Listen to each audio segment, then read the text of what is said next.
permiten que se deformen para no sobrecargar los dientes pilares, y tenemos también retenedores colados. Estos retenedores colados se llaman tipo Akers, que básicamente están formados por un apoyo, un brazo de contención y un brazo retentivo. Ya el brazo de contención tiene como función la estabilización del aparato protésico para que no se mueva en sentido lateral o torsional, no haga movimientos rotacionales. Este también es un brazo de contención que también forma parte del conector mayor del placoide, y en este caso también los apoyos singulares con forma de placoide también son brazos de contención o son elementos de contención para el aparato protésico. Y también observamos aquí las placas proximales a nivel de las caras proximales de los dientes pilares. Estas placas proximales tienen también función de estabilización del aparato protésico, como también secundariamente de retención del aparato protésico. Entonces, si ustedes se fijan, tenemos varias estructuras, y aquí, en lugar de las sillas, aquí posteriormente se van a colocar los dientes acrílicos, tenemos las rejillas que van a proveer retención a las partes acrílicas del aparato protésico. Entonces, eso es una base metálica típica para un caso maxilar. En este caso, un caso maxilar con soporte dentomucoso, ¿no es cierto? Y si ustedes se fijan en la clase de Kennedy, es una clase 2 con dos espacios de modificación, uno acá y uno acá. Y clase 2, ¿por qué? Porque es un extremo libre unilateral, ¿ok? Y el otro espacio dentro está limitado por dientes anterior y posterior, ¿ok? Entonces vamos a ir viendo primero la clase 1 de Kennedy, clase 2, clase 3 y clase 4 de Kennedy, para que vayamos teniendo ciertos consensos en cuanto al diseño de una estructura metálica para prótesis parcial remota. Vamos a partir con el primer arco que vamos a analizar, que es este. Si ustedes tienen cualquier pregunta, cualquier consulta, por favor, interrúmpame. ¿Ya? Yo no los puedo ver, pero los puedo escuchar. Por lo tanto, si ustedes tienen dudas, por favor, me interrumpen y les vuelvo a explicar si tienen alguna duda.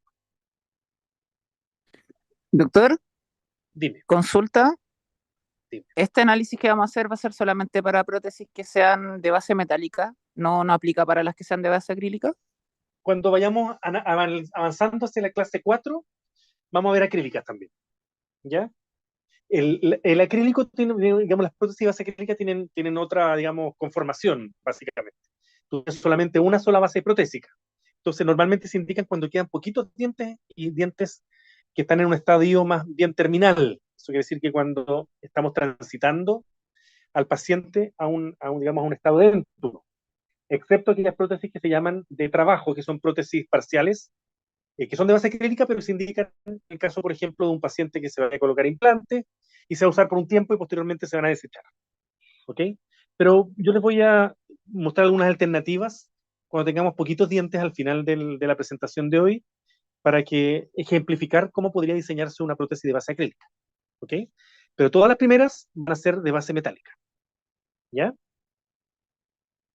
Bueno, aquí tenemos una clase 1 de Kennedy, es decir, tenemos un arco que tiene dos extremos libres, uno izquierdo y uno derecho, es por eso se llama un extremo libre bilateral.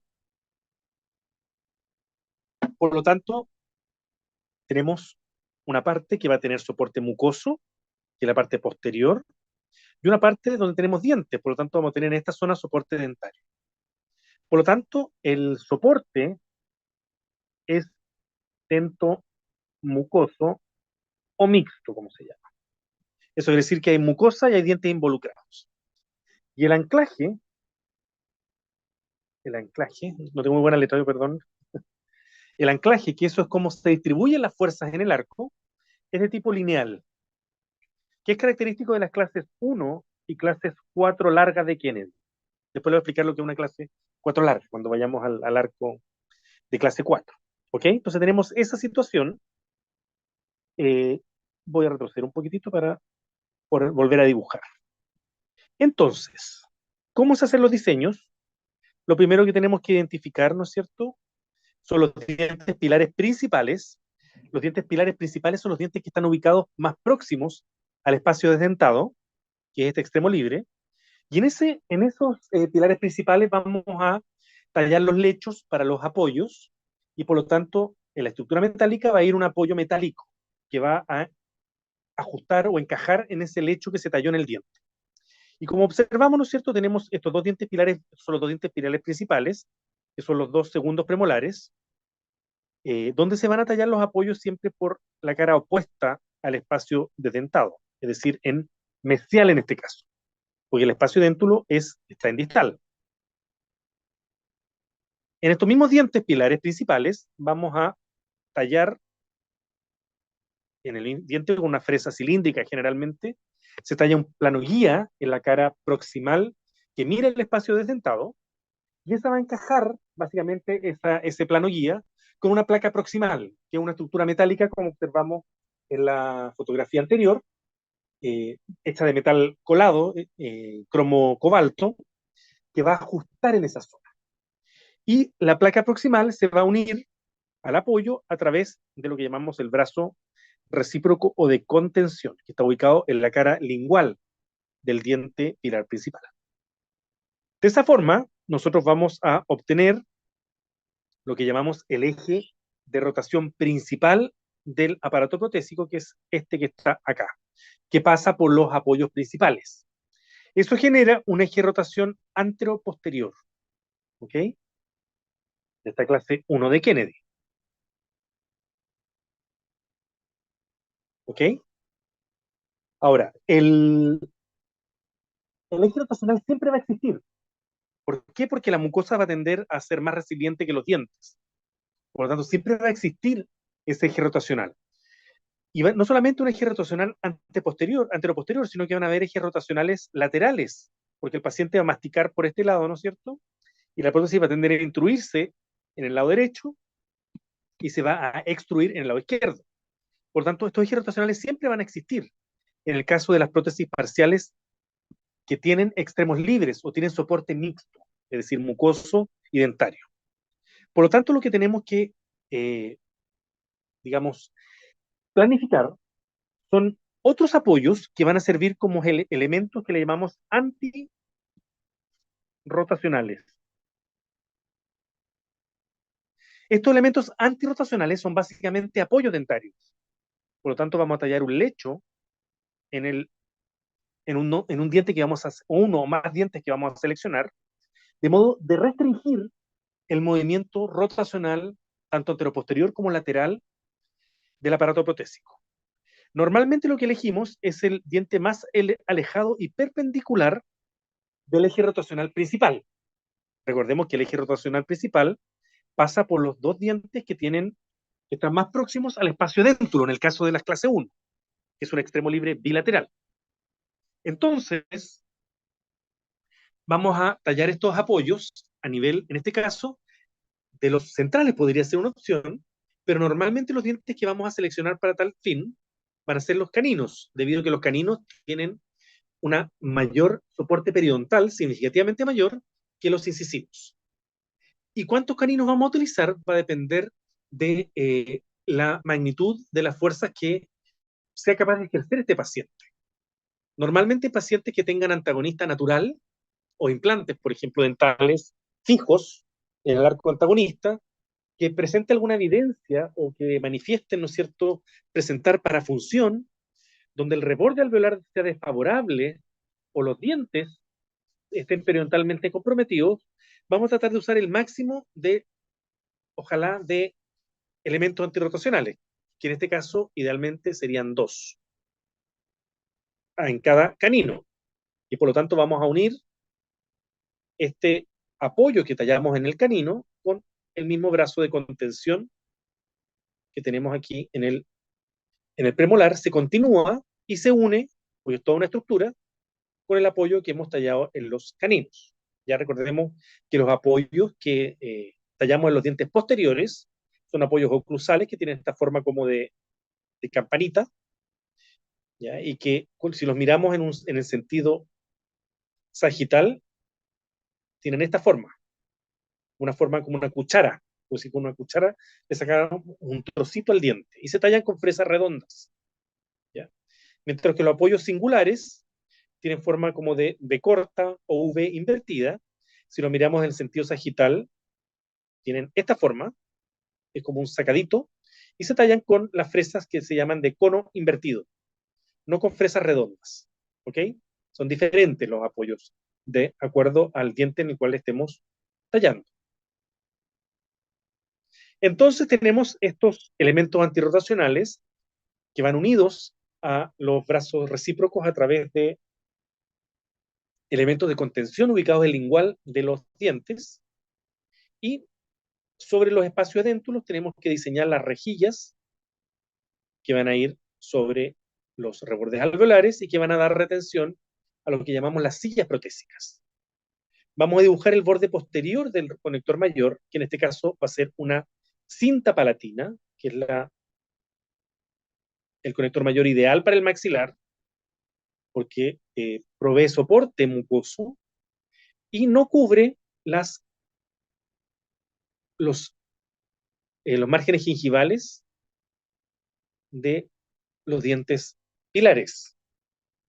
¿Ya?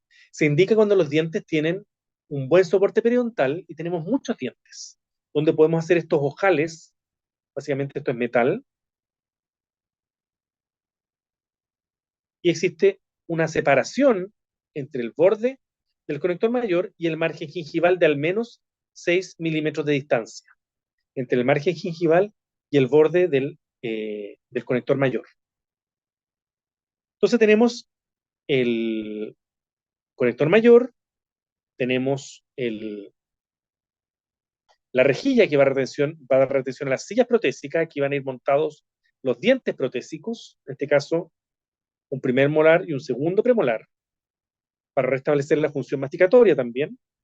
Pero nos falta un elemento que es sumamente importante, que son los elementos retentivos. Y aquí tenemos, ¿no es cierto?, nuestros retenedores labrados. Estos retenedores son retenedores que se fabrican en alambre, no están fabricados en el mismo material en el cual fabricamos la base metálica, que esto es cromo cobalto, es un metal colado. El alambre labrado es un alambre que viene ya fabricado, viene de fábrica, y se le da la forma, el técnico lo moldea con un alicate para darle la forma curva y que se adapte a la cara vestibular del diente pilar, y posteriormente se fija a la rejilla y a la placa proximal a través de puntos de soldadura. ¿Ya? Como pudimos observar en la fotografía de la base metálica real que les mostré al inicio. De modo de que la ventaja que tiene digamos, este retenedor labrado, como yo les explicaba, es que es más elástico que los retenedores de cromo cobalto, los retenedores que son colados. Por lo tanto, van a ejercer menos fuerza en el diente pilar y van a generar, por lo tanto, menos estrés periodontal en el diente pilar. ¿Para qué? Para que el diente pilar principal, que es el que va a sufrir la mayor cantidad de estrés mecánico, sufra la menor cantidad de daño periodontal a largo plazo. ¿Okay? Ahora, ¿por qué el retenedor va de distal a mesial? ¿Qué pasa en el diente pilar con ese retenedor que va de distal a mesial? Vamos a borrar un poquitito el diseño. ¿Tiene alguna duda? ¿O todo claro? ¿Todo bien? Todo claro, todo claro. Gracias. ¿Qué es lo que le pasa al diente pilar con ese retenedor? Vamos a dibujar de nuevo este diente pilar. Va a ser un premolar, lo vamos a dibujar así, ¿cierto? Y aquí tenemos el extremo libre. Y aquí tenemos, ¿no es cierto?, su vecino, su otro premolar, ¿no es cierto?, un canino y los incisivos, ¿no es cierto?, lateral y central, ¿no es cierto?, con sus raíces respectivas. Entonces tenemos nuestra placa proximal ubicada, ¿no es cierto?, en distal. Tenemos el apoyo y tenemos, ¿no es cierto?, la rejilla que le va a dar retención, que le va a ser el retenedor, ¿cierto? Y tenemos también nuestra rejilla que le va a dar retención a la silla protésica, que va a estar aquí. Ya vamos a tener nuestros dientes artificiales. ¿Ok? Entonces, ¿qué es lo que pasa mecánicamente? Vamos a tener un punto de apoyo que corresponde al apoyo, que es el eje rotacional. Cuando el paciente está procesando, perdón, el bolo alimenticio con los dientes antagonistas,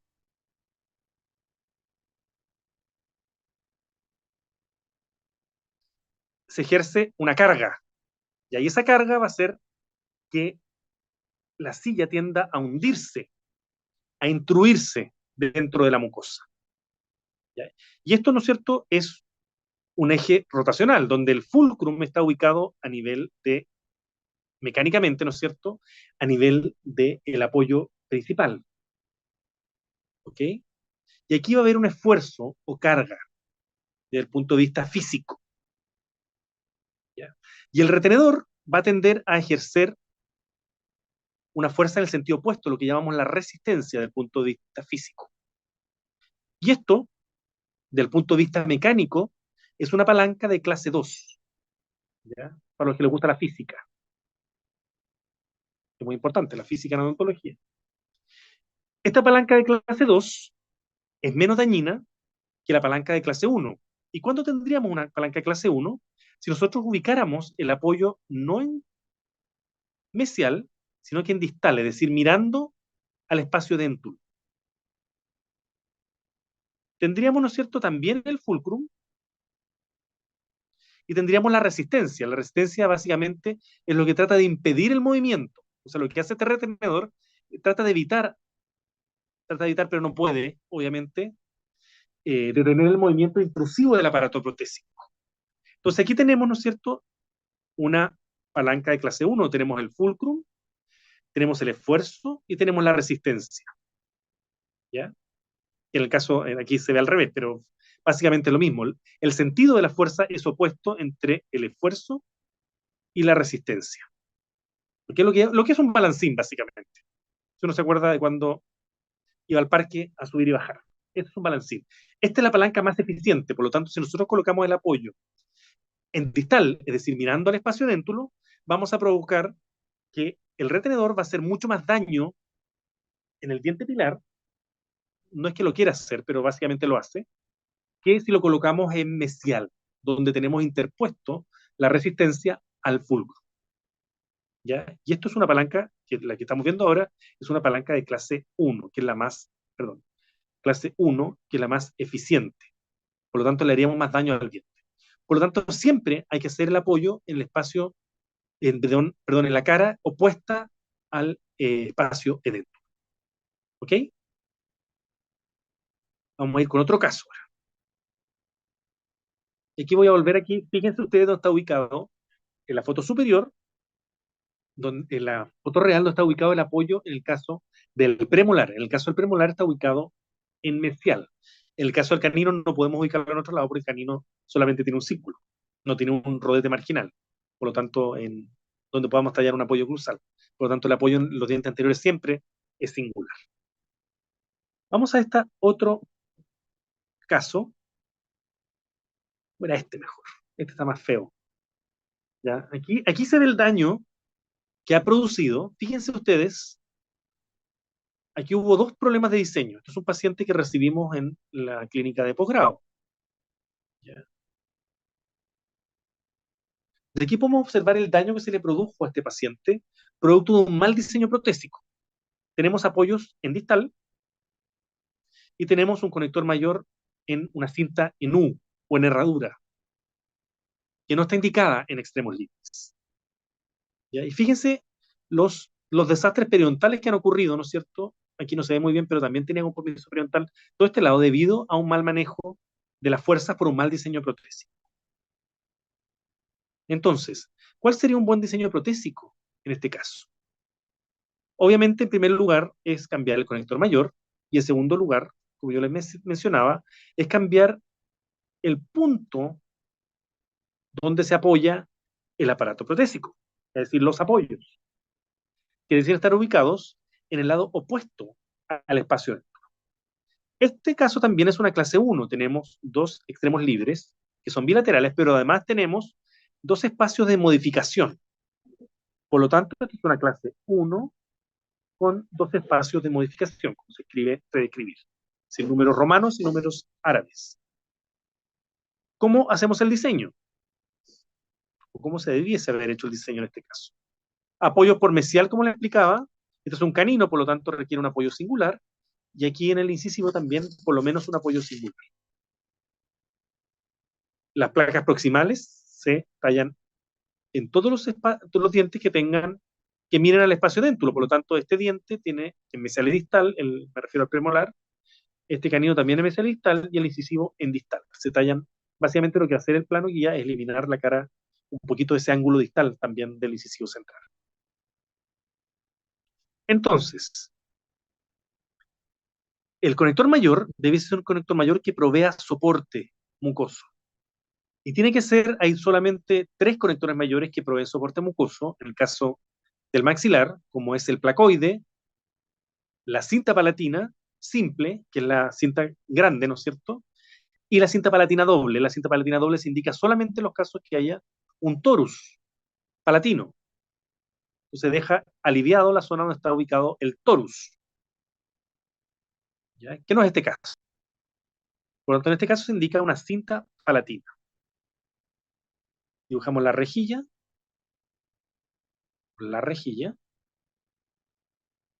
Idealmente, ¿no es cierto?, tenemos que hacer una escotadura. En este caso, como elemento antirrotacional, se recomienda colocar un apoyo ahí en el canino. Aquí, ¿no es cierto?, una escotadura, otra escotadura y otra escotadura, y las rejillas anteriores. Una va a retener un incisivo lateral y otra va a retener un premolar con una silla protésica. Y aquí falta el brazo de contención. Y otro brazo de contención en el premolar. Yo aquí me imagino usted tomándole foto a la pantalla, me imagino. Y nos faltan otros elementos, como son las sillas protésicas. Las sillas protésicas, recordemos, que van a ir ubicadas a nivel de los espacios edéntulos. Aquí también vamos a tener una silla protésica pequeñita, ¿ya? La diferencia entre esta silla protésica y esta silla protésica es que la silla protésica anterior va a ser muy pequeña y va a dar retención al diente protésico, ¿ya? No cubre el vestíbulo, mientras que la silla protésica posterior va a llegar al fondo del vestíbulo porque es una silla protésica funcional. Recordemos que la impresión que vamos a tomar en el sector posterior es una impresión funcional. Tenemos que registrar los músculos en función. Y por lo tanto tenemos que tomar una impresión con una cubeta especial, con una cubeta individual, que es la impresión final para una prótesis maxilar de extremo libre, ¿ya? En este caso vamos a tomar una primera impresión, vamos a tomar 2 impresiones, la primera y una segunda. La primera va a ser anatómica y la segunda va a ser anátomo funcional, o en resumido, ¿no es cierto?, funcional. ¿Ya? Pero se llama anátomo funcional, donde tenemos que registrar anatómicamente los dientes, el tope del reborde, pero funcionalmente los músculos. Por lo tanto, son impresiones diferentes y dependiendo del lugar donde estemos tomando. En el sector anterior va a ser anatómica, porque no necesitamos registrar los músculos, porque está rodeado por dientes. Esos espacios dentados anteriores están rodeados por dientes, no por mucosa, pero a nivel posterior está, ¿no es cierto?, funcionando la mucosa. Por lo tanto, ahí solamente en el sector anterior tenemos que tomar una impresión de los dientes y el tope del reborde. ¿Qué otro elemento nos faltan en este caso? Nos faltan elementos muy importantes, como son los retenedores. Y la mínima cantidad de retenedores que nosotros vamos a obtener van a ser 2. Y es suficiente para este caso. ¿Cuáles van a ser los ejes rotacionales? El eje rotacional principal va a ser el eje rotacional de estos dientes que están ubicados más próximos al espacio desdentado. Pero además van a haber otros ejes rotacionales secundarios que van a ser los que se forman en base a los otros apoyos. Y esos ejes rotacionales son ejes antirrotacionales, que van a contrarrestar la acción de este eje rotacional principal. Van a limitar el movimiento tanto anteroposterior como torsional o rotacional lateral de la prótesis, ¿ya? Lo cual es muy favorable desde el punto de vista biomecánico, desde el punto de vista físico. Mientras más apoyos tengamos, va a ser mejor, pero también, ¿no es cierto?, el tallar un lecho para un apoyo tiene un costo biológico para el diente y va a ser más incómodo para el paciente tener más elementos en la boca. Por lo tanto, la menos cantidad de apoyos posible con tal de que aseguremos que la prótesis va a funcionar de forma adecuada. Es un equilibrio que cuesta lograr, pero se puede lograr. Entonces tenemos el diseño protésico. No colocaríamos retenedor a nivel del canino porque no es necesario, ya tenemos un retenedor a nivel de premolares, ¿cierto? Del diente 1.4 y del diente 2.5 tenemos apoyo, no es necesario colocar en el 2.3 y jamás, ¿no es cierto?, salvo ciertas excepciones, colocar en un incisivo central, por razones obvias, por la estética. Ya, colocar un retenedor, además que los incisivos superiores no son muy retentivos en términos anatómicos, como tampoco son muy retentivos, muy favorables, perdón, en términos periodontales. Tienen poquita área periodontal esos incisivos. Si los dientes estuviesen comprometidos periodontalmente en este caso, podríamos indicar un placoide. O si existiera un torus, ¿no es cierto? Podríamos digamos, indicar una, ¿no es cierto? Una cinta palatina doble, como se le llama. O anteroposterior, tenemos una cinta anterior, posterior y anterior. Si no, si tenemos un compromiso periodontal desfavorable en los dientes remanentes, tendríamos que indicar lo que llamamos un placoide.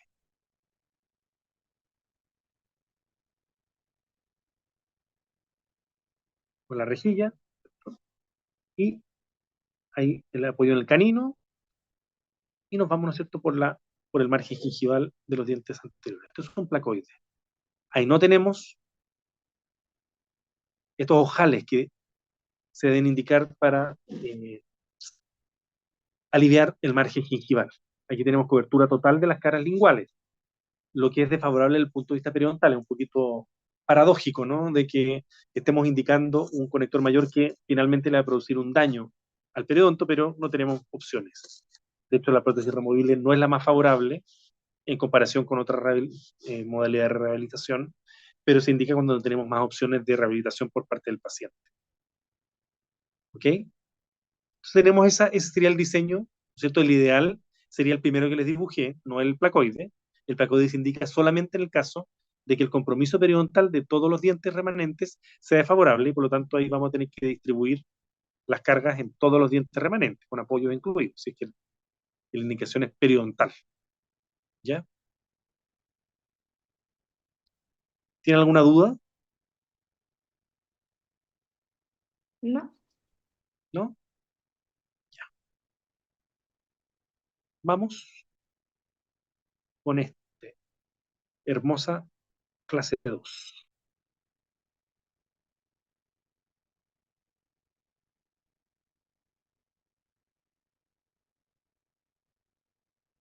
Ya. Tenemos ahí una clase 2 de Kennedy. Tenemos una clase 2, ¿cierto? Porque tenemos un extremo libre unilateral, pero tenemos un espacio de modificación lateral. Por lo tanto, es una clase 2 con un espacio de modificación. En este caso vamos a tomar la misma impresión que en la clase 1, solamente que la cubeta individual vamos a fabricarla, ¿no es cierto? Y tenemos que tomar una impresión muscular periférica solamente en el lado del extremo libre. El resto, ¿no es cierto?, la impresión va a ser de tipo anatómica. Y en este lado va a ser anátomo funcional. Ya, la impresión que vamos a tomar. ¿Ok? En este caso también, la vía de carga es dentomucosa, pero el anclaje es triangular, no es lineal, como en el caso de la clase 1. Se llama triangular. ¿Y por qué triangular? Porque la mínima cantidad de apoyo que siempre van a existir en una clase 2 van a ser 3. La mínima cantidad de apoyos que van a existir en una clase 1 pueden ser 2. La mínima. Nunca 1, pero 2 sí. ¿Cuáles van a ser los apoyos? Tenemos aquí un canino, tenemos un premolar y tenemos un molar. En el molar va a estar mirando el espacio déntulo, es decir, hacia mesial. En el canino va a ser singular el apoyo. Y en el premolar va a estar ubicado en oclusal, pero en mesial, en la cara opuesta al espacio edéntulo.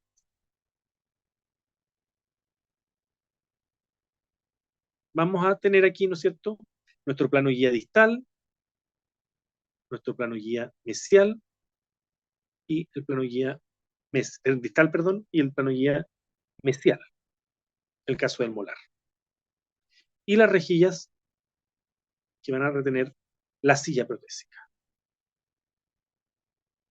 Vamos a trazar un borde posterior para hacer una cinta palatina. ¿Ok?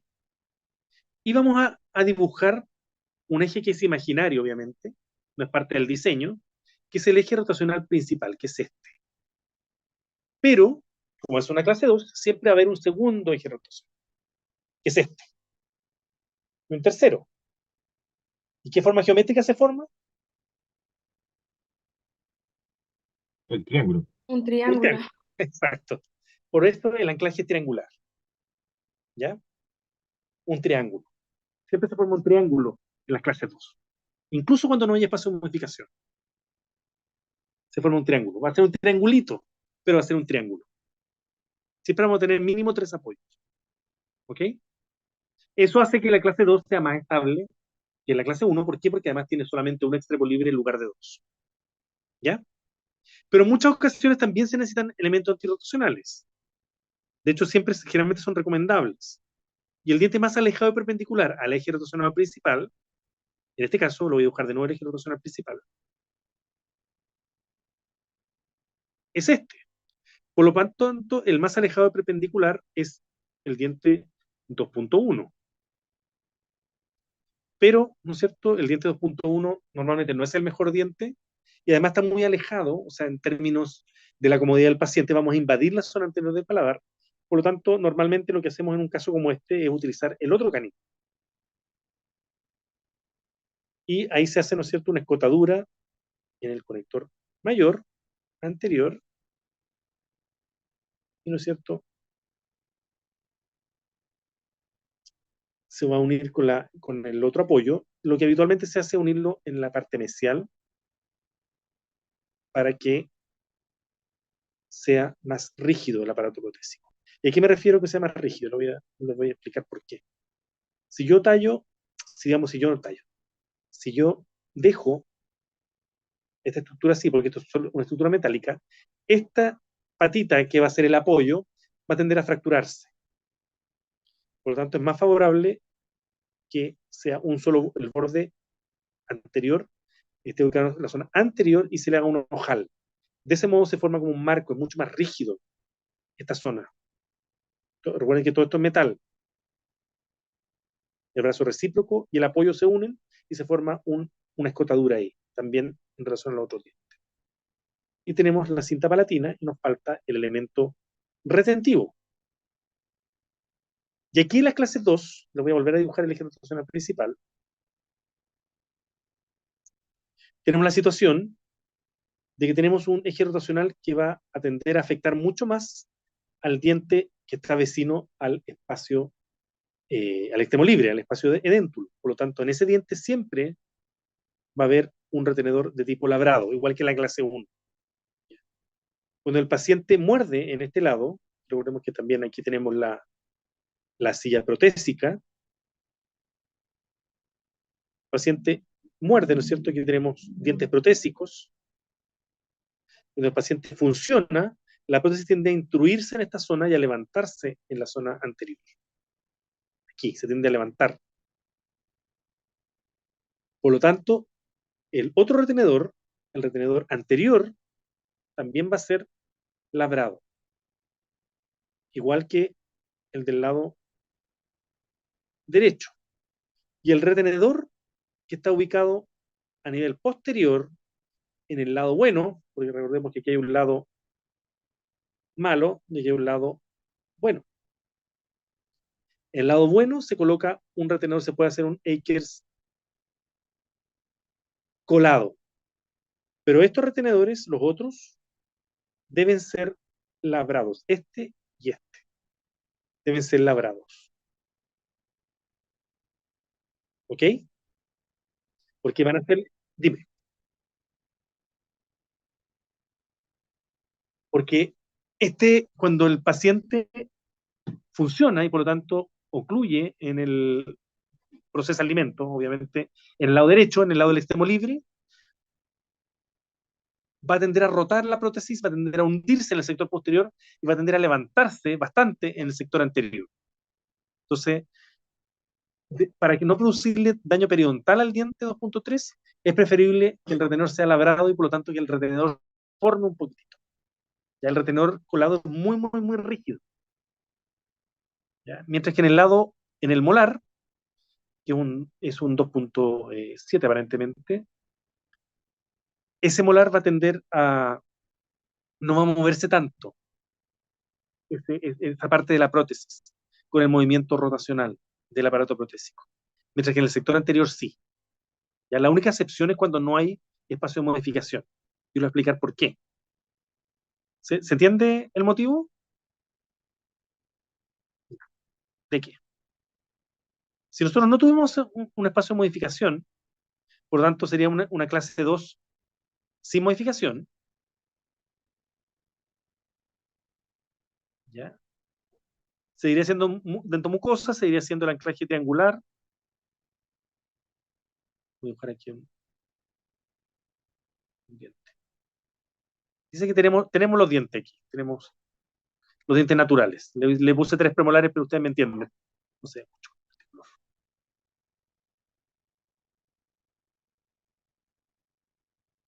Ya, tenemos 2 dientes más. Ya no tenemos espacio de modificación. Por lo tanto, en este lado siempre hace lo mismo. En el lado del espacio edéntulo es el mismo. Rejilla, ¿no es cierto? Brazo de contención, apoyo, la escotadura. Y en este lado tenemos que colocar 2 apoyos, lo que se llama el doble de Akers, y un retenedor que se llama el Akers doble, que está formado básicamente, se parece como una arañita, por 2 apoyos, 2 retenedores o brazos retentivos y 2 brazos recíprocos. Esto doble.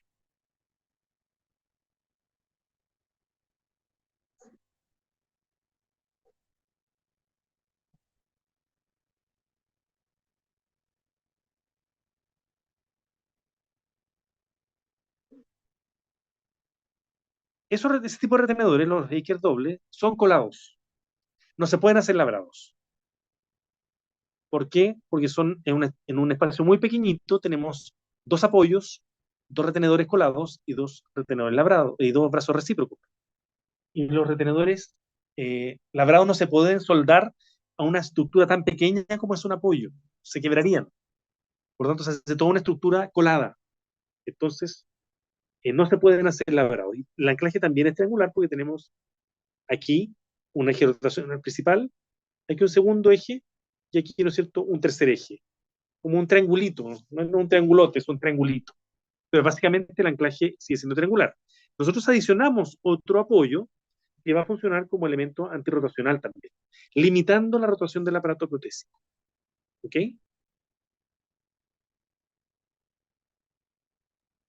Doctor, Dime. en el caso de que sea una prótesis clase 2, no, como usted la muestra, ¿podríamos colocar el Aker doble entre el 2.7 y 2.8? Muy buena pregunta. Sí podrías. Hay que analizar, primero que nada, fíjate bien en el 2.8. Es algo con lo que ustedes siempre se van a enfrentar. Se van a enfrentar cuando tengan segundo molar y terceros molares. Esos dientes tienden a vestibulizarse.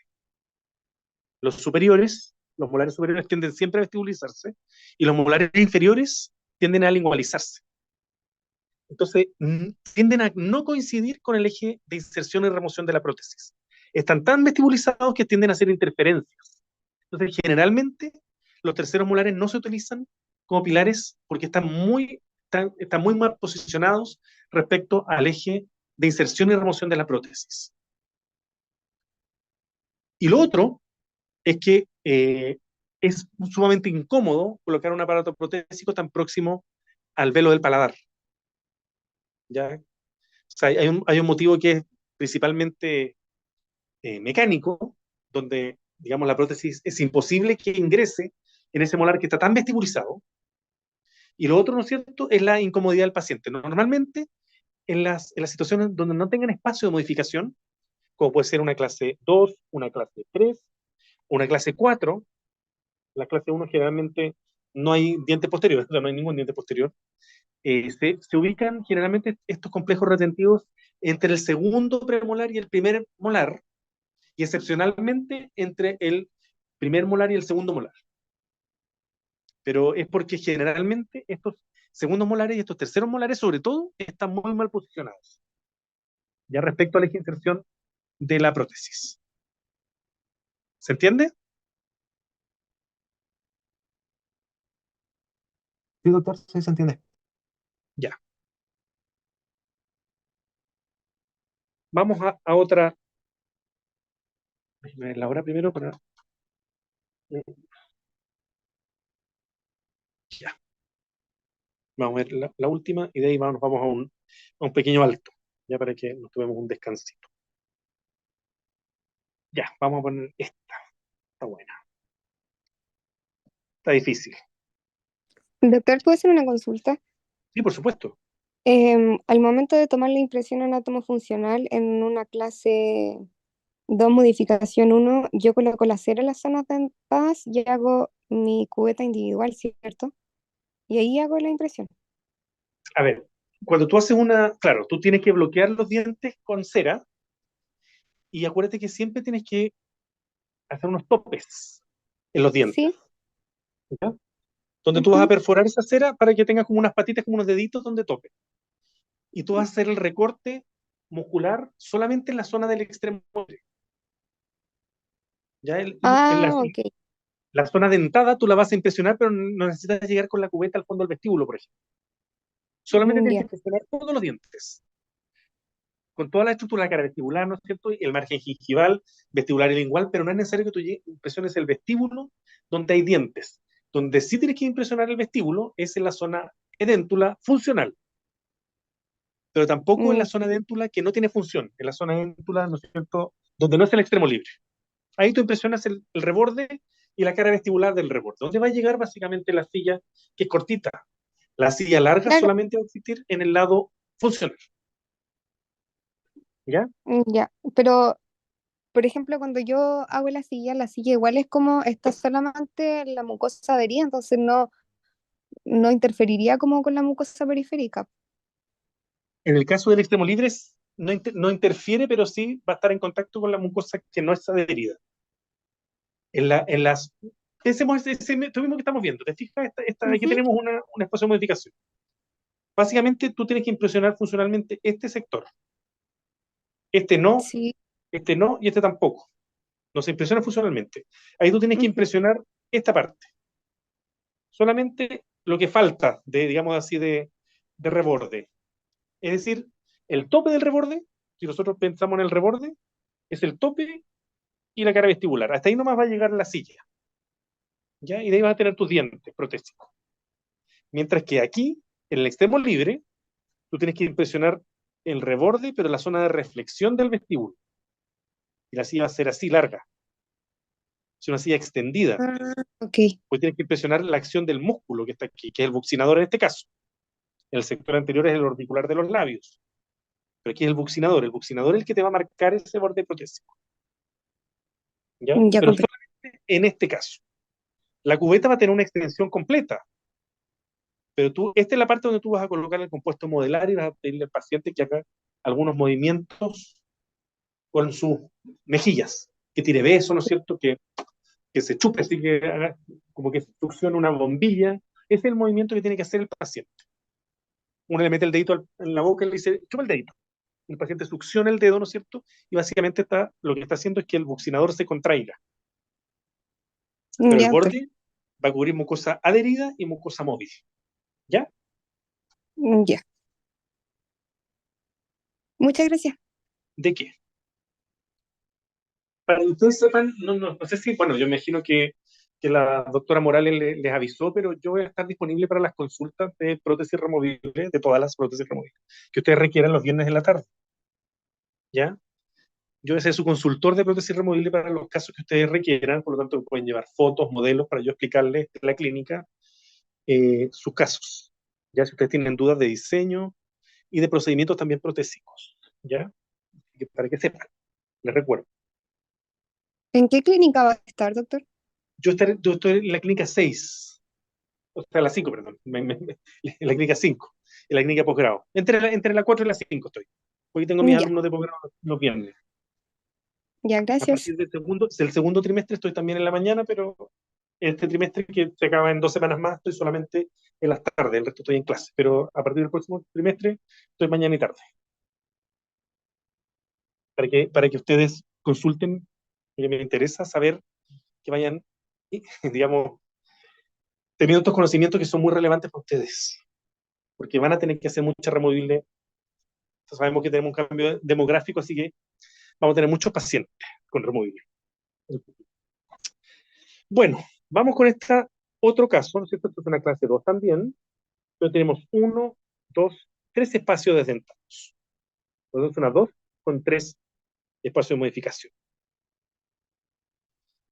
Tenemos, ¿no es cierto?, nuestro lado malo, que es este de acá, el lado derecho, donde vamos a colocar nuestro apoyo oclusal, nuestro apoyo singular, singular en lateral, y aquí tenemos que colocar apoyo mesial y distal.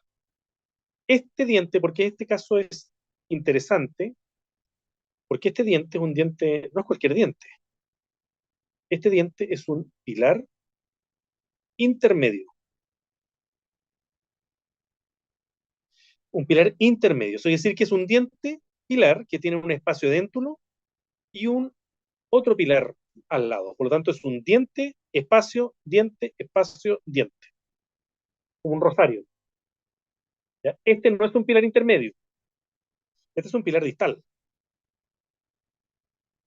Si bien tiene un espacio edéntulo en mesial y otro pilar, no tiene un pilar distal. Por lo tanto, no es un pilar intermedio. Este es un pilar intermedio. Y este diente tiene una problemática especial. Los pilares intermedios, generalmente, como están rodeados por un espacio edéntulo, tanto en mesial como en distal, van a tener atrofia de, digamos, alveolar en ambos lados. O sea, este hueso y este huesito va a estar bastante atrofiado.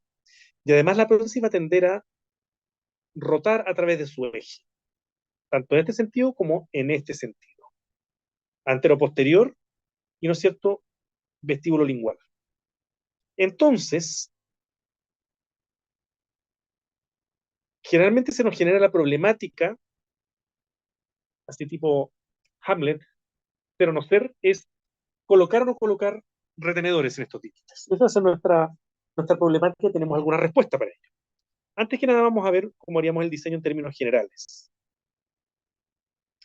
Tenemos, ¿no es cierto?, un plano ya distal, mesial, distal, distal, distal, permisión mesial y distal, y mesial. ¿Ya? Recordemos que los apoyos se tallan generalmente en la parte que va más alineada del diente en el arco, en este caso como este molar está rotado, vamos a tallar el apoyo en la cúspide mesiovestibular, no en el rodete marginal, porque el rodete marginal está acá, por lo tanto tenemos que hacer una silla como curva. Entonces se talla en, ¿no es cierto?, en la porción que está más alineada con el reborde alveolar. Las rejillas y las rejillas. El borde posterior de la cinta palatina, siempre aquí va a haber un Akers colado, el brazo de contención, vamos a buscar el brazo de contención, pero ojo con este,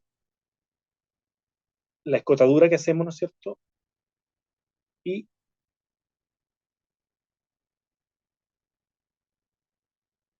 aquí normalmente se hace como una cosita, porque el canino, el lateral es tan pequeño que se hace como un placoidito ahí en ese lateral. Que se podría también hacer en el canino, una especie de placoide, sin escotadura, sino que solamente cubriendo toda la cara palatina, dependiendo de cuán grande sea el diente.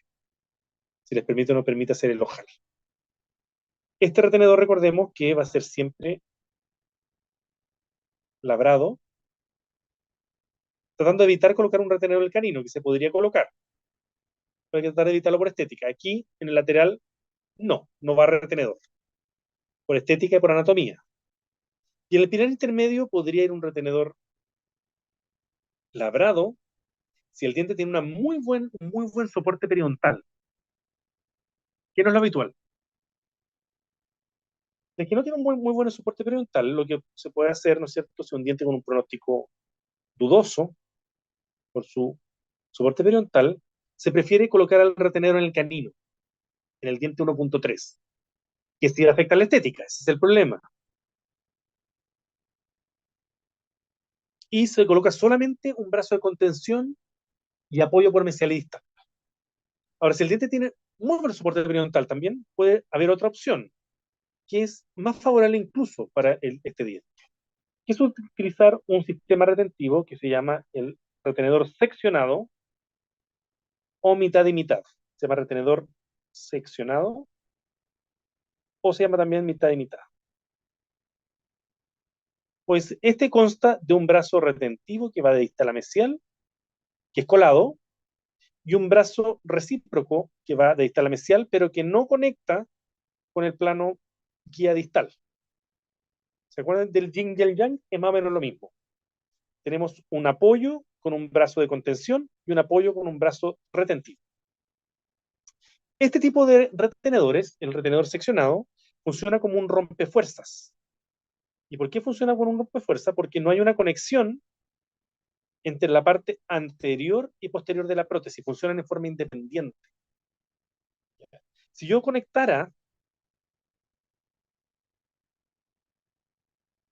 el brazo de contención al plano proximal, o placa proximal o plano guía, ya hago rígido todo. Si va separado, desconectado, estoy teniendo una porción, digamos, una sección anterior y una sección posterior de la prótesis.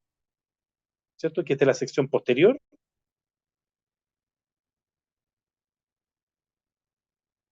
Esta es la sección anterior de la prótesis. Ya alrededor de este pilar intermedio. ¿Ok?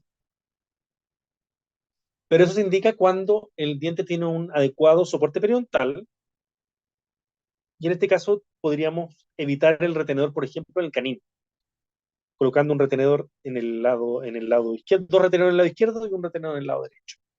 Es suficiente y obviaría, ¿no es cierto?, la falta de estética que le daríamos al paciente si colocáramos un retenedor en el canino. Si podemos evitarlo, a veces no tenemos muchas opciones, ¿no? Entonces, en este caso, sí podríamos evitar un retenedor en el canino. Ahora, si el soporte periodontal, como les dije, era malo, no nos queda otra que eliminar, ¿no es cierto?, el, el retenedor seccionado y, ¿no es cierto?, solamente un brazo de contención de mesial distal, y el retenedor va a existir entonces en el canino. ¿Ya? ¿Me sigue la idea? Sí, doctor, pero ¿Sí? igual me surge la duda, como va a tener tan poquitos retenedores, las fuerzas de succión no podrían hacer que se desaloje la prótesis por la parte más mesial. Generalmente no. No. O sea, la mínima cantidad de retenedores, van a haber muchos casos donde tú vas a tener solamente dos retenedores, por ejemplo. Y la cantidad de retención es suficiente con dos retenedores, nunca uno. Pero dos o tres es una buena retención. Así que no te preocupes por eso. Si tienes cuatro o cinco retenedores, que nunca va a tener una mejor retención. Pero dos retenedores es suficiente para otorgar retención a un aparato protésico. ¿Ya? Así que no te preocupes si tienes dos retenedores. Piensa tú, por ejemplo, si en la mandíbula te quedan solamente de canino a canino. Puedes colocar un retenedor en un canino y otro retenedor en otro canino. No tienes más opciones. Y eso es algo bien frecuente en el extremo libre mandibular, que te queden solamente los 6 dientes del grupo 5 y vas a tener solamente dos retenedores. Y la retención efectivamente es suficiente. ¿Ya? Obviamente, si tú tienes la opción para colocarle más retenedores a un aparato protésico, es mejor. Pero siempre en removible menos es más. Mientras menos elementos mecánicos tengas tú, va a ser más cómodo para el paciente y va a ser más favorable para los dientes pilares. Por lo tanto, si puedes evitarte uno más retenedores, es mejor. Pero dos o tres es más que suficiente. ¿Ya? Sí, doctor, entendido. Gracias. ¿De qué? Ya, son las 3:30, entonces vamos a tomarnos un recreo de unos 10 minutos, ¿les parece? Para que estiren las piernas, vayan a hacer pipí, se tomen un Sí, vasito de agua y volvemos en 10 minutos.